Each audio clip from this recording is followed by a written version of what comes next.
Bonjour, bienvenue à Saint-Ouen-sur-Seine, sur la résidence étudiante Paulette Faust, la première résidence habitée du village des athlètes. C'est une résidence de 130 logements étudiants, dont la moitié est réservée pour des personnes à mobilité réduite ou en situation de handicap. En prestation, nous avons en fait une salle de coworking, nous avons une laverie connectée et nous avons une cantine pour les étudiants.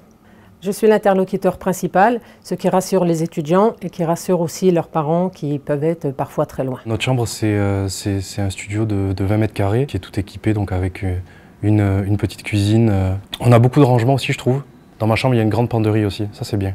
Nous, on est là en tant qu'étudiants et finalement, dans quelques mois, c'est des grands athlètes qui ont participé aux Jeux Olympiques. Donc, par exemple, comme Kevin Mayer. Je trouve ça assez sympathique de se dire que cette résidence sera utilisée à plein de choses.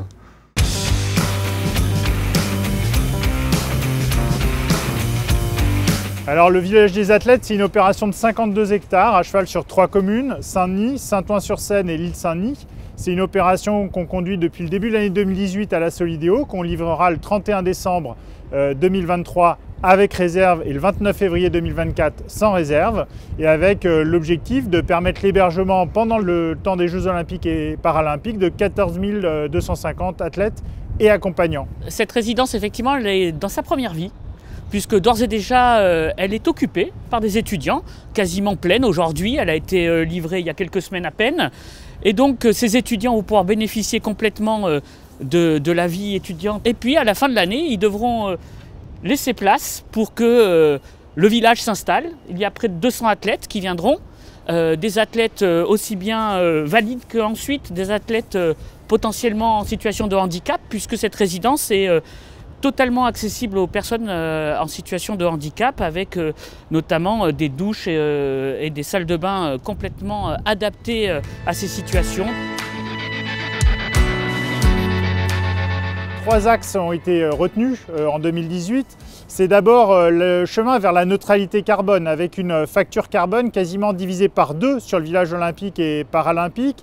C'est l'adaptation au changement climatique, avec un quartier qui doit être capable dans une génération d'accueillir ses habitants de façon confortable, et avec une stratégie qui cherche à développer un maximum les plantations dans les espaces publics sur les résidences privées, qui développe également un double réseau en chaud et en froid pour permettre à la fois le chauffage l'hiver et le rafraîchissement l'été, qui s'appuie sur une base géothermale. Et enfin, troisième axe, la question de la biodiversité qu'on retrouve partout, et je crois que la terrasse sur laquelle on se trouve est bien l'exemple de cette stratégie liée à la biodiversité intégrée par le maître d'ouvrage qui est CDC Habitat.